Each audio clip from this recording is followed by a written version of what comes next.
Assalamualaikum warahmatullahi wabarakatuh. Perkenalkan, nama saya Puja Widya, NPM 1840102002, MSP A1. Baiklah, di sini saya akan menjelaskan pada pertemuan kedua materi tentang proses pembentukan Undang-Undang Perencanaan Peraturan Negara Pasal 1 UU Nomor 12 Tahun 2011. Pembentukan peraturan perundang-undangan, pembuatan peraturan perundang-undangan yang mencangkup tahap perencanaan, penyusunan, pembahasan, pengesahan atau penetapan dan pengundangan. Dasar hukumnya ada 1. Undang-Undang Nomor 12 Tahun 2011 tentang pembentukan peraturan perundang-undangan. Yang kedua, Peraturan Presiden Nomor 61 Tahun 2005. Yang ketiga, tentang tata cara penyusun dan pengelolaan program legislasi nasional. Dan yang keempat, Peraturan Presiden Nomor 68 Tahun 2005 tentang tata cara mempersiapkan rancangan undang-undang, rancangan peraturan pemerintah, pengganti undang-undang, rancangan. Dan yang kelima, peraturan pemerintah yang rancangan peraturan presiden, Juncot peraturan DPR RI nomor 1 tahun 2009 tentang tata tertib. Sedangkan yang keenam, peraturan presiden nomor 1 tahun 2007. Yang ketujuh, tentang pengesahan, pengundangan, dan penyebarluasan peraturan perundang-undangan. Selanjutnya, proses pembentukan UU itu ada 2 proses, yaitu perencanaan, penyusunan, persiapan dan dari pemerintah, DPR, ODP, pembahasan DPR, pengesahan, dan yang kelima, pengundangan. Selanjutnya, pada materi pertemuan ketiga itu membahas tentang sejarah peraturan perikanan di Indonesia, peranan hukum, Laut dan Kelautan Republik Indonesia. Laut Indonesia pada awalnya diatur berdasarkan Ordonansi 1939 tentang wilayah laut dan lingkungan maritim yang menetapkan laut teritorial hanya selebar 3 mil, yang merupakan hukum luas wisata Hindia Belanda. Selebar 3 mil ini merupakan gambaran dari pandangan yang berlaku tentang lebar laut teritorial kala itu sebagai kebiasaan internasional sebelum adanya konferensi kodifikasi dan Hague pada tahun 1939. Sejarah peraturan perundangan perikanan Indonesia. Yang pertama, masa ordonansi Belanda. Yang kedua, masa pasca kemerdekaan. Yang ketiga, masa undang-undang perikanan, hukum laut untuk perlindungan sumber ekonomi maritim pada tahun 1958, membagi laut dalam 2 kategori, yaitu yang pertama laut teritorial dan laut lepas. Pada laut teritorial, negara-negara pantai mempunyai kedaulatan penuh untuk mengatur, termasuk dasar laut dan udara di atas wilayah tersebut, yang disertai dengan kewajiban untuk menjamin hak lintas damai bagi kapal-kapal asing. Kedaulatan ini berarti juga hak untuk menguasai sepenuhnya seluruh sumber daya alam hayati dan non-hayati yang ada di dalam laut teritorial. Yang selanjutnya, penguasaan kedaulatan ini merupakan suatu penambahan sumber ekonomi dengan konsep wawasan Nusantara yang telah diakui secara internasional. Selanjutnya, terdapat 5 sumber ekonomi yang harus mendapatkan perlindungan. Yang pertama, perlindungan terhadap sumber mineral laut. Yang kedua, perlindungan terhadap industri perikanan. Dan yang ketiga, perlindungan terhadap transportasi laut. Yang keempat, perlindungan terhadap wisata bahari. Dan yang kelima, perlindungan terhadap pelabuhan. Selanjutnya, Materi pada pertemuan 4 itu membahas tentang penegakan hukum perikanan di wilayah Indonesia. Pada kondisi geografis, Indonesia sebagai negara kepulauan yang 2/3 wilayahnya adalah perairan laut yang terdiri dari pantai, laut lepas, teluk, dan selat yang memiliki pantai sepanjang sekitar 95.181 km dan 5,8 mili pada 2 km wilayah perairan. Kondisi geografis seperti itu memberikan kekayaan sumber daya laut dan ikan. Perairan laut yang luas dan kaya akan spesies dan jenis serta potensi perikanan. Secara geografis, Laut Indonesia yang terletak di khatulistiwa dan iklim tropis tampaknya membawa konsekuensi dari kekayaan spesies dan potensi sumber daya perikanan. Indonesia adalah suatu negara kepulauan yang berbentuk maritim, negara kepulauan yang membentang sekitar 5.000 km di sepanjang garis khatulistiwa. Dalam geostrategi, Indonesia berada dalam posisi silang dari 2 benua dan 2 samudra. Posisi strategis ini di benua Asia dan benua Australia menjadikan Indonesia salah satu antara perbedaan peradaban yang sangat mencolok, yaitu peradaban Barat Australia dan peradaban Timur Asia. Posisi geostrategis yang dimuat dalam 2 samudra, yaitu Samudra Pasifik dan Samudra Hindia, yang menjadi Indonesia berada di jalur pelayaran yang sangat sibuk bagi masyarakat internasional. Dalam kondisi semacam ini akan memberikan dampak penting, baik secara positif maupun negatif, untuk Indonesia internasional maupun interpersonal. Salah satu dampak positif yang dapat dipetik adalah adanya potensi ekonomi yang sangat besar dalam proses perdagangan lalu lintas internasional melalui 3 jalur kepulauan Indonesia.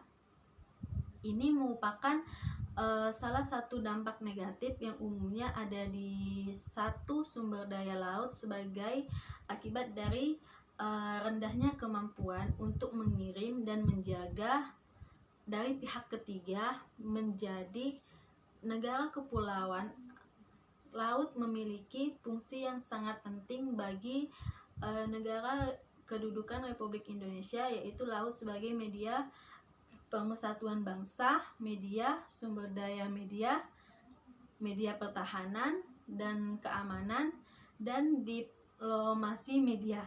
Dalam kehidupan berbangsa dan bernegara, laut juga memiliki makna penting, yaitu sebagai wilayah kedaulatan negara, ruang industri maritim, serta jalur laut tentang komunikasi dan sebagai ekosistem.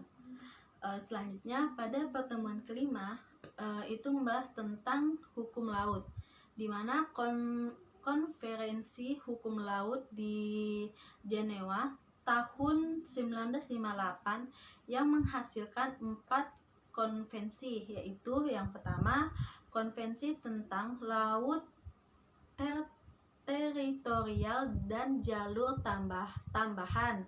Yang kedua, konvensi tentang laut lepas. Yang tiga, konvensi tentang landas kontinen. Dan yang keempat, konvensi tentang perikanan dan perlindungan sumber-sumber hayati di laut lepas.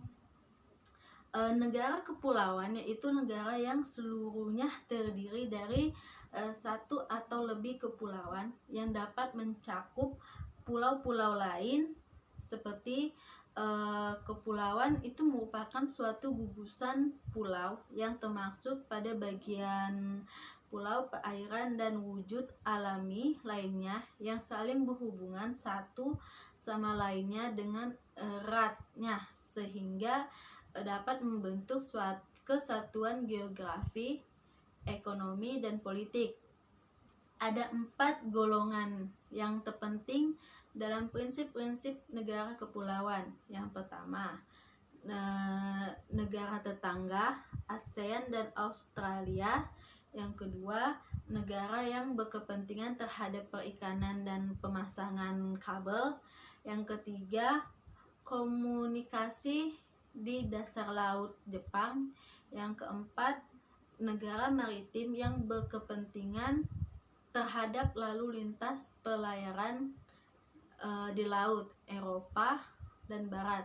Yang kelima, negara maritim yang besar mempunyai strategi militer. Selanjutnya, setiap negara pantai mempunyai zona tambahan yang dapat dilaksanakan pengawasan diperlukan untuk mencegah agar tidak terjadi pelanggaran peraturan perundang-undangan. Semua negara itu mempunyai kebebasan di laut, lepas antara lain itu kebebasan pelayaran, yang kedua itu kebebasan penerbangan. Selanjutnya pada pertemuan ke-6 itu membahas tentang perspektif kebijakan daerah dalam konteks UU nomor 23 tahun 2014. Yang pertama itu tentang pemerintah daerah dan peraturannya. Perundang-undangan terkait salah satu hal yang baru diatur dalam Undang-Undang nomor 23 tahun 2014 yaitu tentang pemerintah daerah adalah pernyataan tegas tentang hak daerah untuk menetapkan kebijakan daerah yang menyelenggarakan urusan pemerintah untuk menjadi kewenangan negara. Yang keempat itu pembukaan Undang-Undang Dasar Negara Republik Indonesia tahun 1945 menyebutkan tujuan negara Indonesia yaitu untuk melindungi segenap bangsa Indonesia dan seluruh tumpah darah Indonesia dan untuk memajukan kesejahteraan umum, kecerdasan, serta kehidupan bangsa dan ikut melaksanakan ketertiban dunia. Tujuan negara tersebut dapat disimpulkan bahwa Indonesia akan mengarahkan kepada negara welfare state, yang artinya negara dengan otoritas yang dimilikinya wajib melaksanakan tanggung jawab untuk mewujudkan kesejahteraan rakyat Indonesia. Pada konsep negara kesejahteraan ini, negara dituntut untuk memperluas tanggung jawabnya kepada masalah-masalah sosial ekonomi yang dihadapi rakyat banyak. Negara perlu melakukan intervensi dalam berbagai masalah sosial ekonomi untuk menjamin agar tetap terciptanya kesejahteraan bersama dalam masyarakat. Terkait dengan tanggung jawab yang luas tersebut, maka dilakukan pemencaran kekuasaan negara dalam 2 bentuk pemencaran. Yang pertama, pemencaran kekuasaan secara horizontal. Yang kedua, pemecahan secara vertikal. Pemecahan secara horizontal ini dilakukan secara berturut. Selanjutnya pada pertemuan ke-7 itu membahas tentang pengembangan nelayan berbasis kearifan lokal dalam sebuah pendekatan socio-legal analisis. Pengembangan nelayan berakar kuat dari pembentukan regulasi yang menjadi dasar bagi penyusunan kebijakan dan program pembangunan sektoral, dari pendekatan analisis krisis terhadap peraturan perundang-undangan menjadi bagian dari objek kajian. Hal ini sangat penting untuk menemukan solusi integratif terhadap pembentukan peraturan yang kurang memihak kepada masyarakat yang lemah. Selama beberapa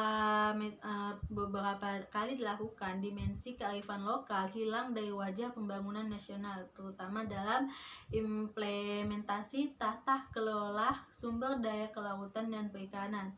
Kearifan lokal ini menemukan ruangnya di area reformasi melalui pembentukan peraturan perundang-undangan di bidang politik dan tata kelola sumber daya alam seperti UU Otonomi Daerah, UU Desa, UU Perikanan, UU Pengelolaan Wilayah Pesisir dan Pulau-Pulau Kecil, serta UU Kelautan.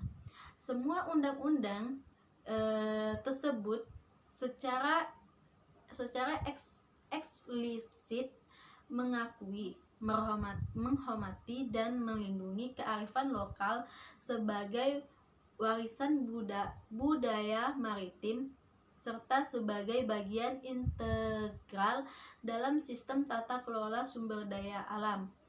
Namun demikian, terdapat beberapa kelemahan dari peraturan di atas yang secara langsung berdampak terhadap arah dan orientasi pengembangan nelayan berbasis kearifan lokal. Ada beberapa kelemahan dalam peraturan perundang-undangan yang mengatur tentang pemberdayaan nelayan berbasis kearifan lokal. Kelemahan-kelemahan yang dimaksud itu perlu disinkronisasi serta dipertegas untuk memberi ruang yang luas bagi pembentukan kebijakan dan program pengembangan nelayan berbasis kearifan lokal. Baiklah, sekian yang dapat saya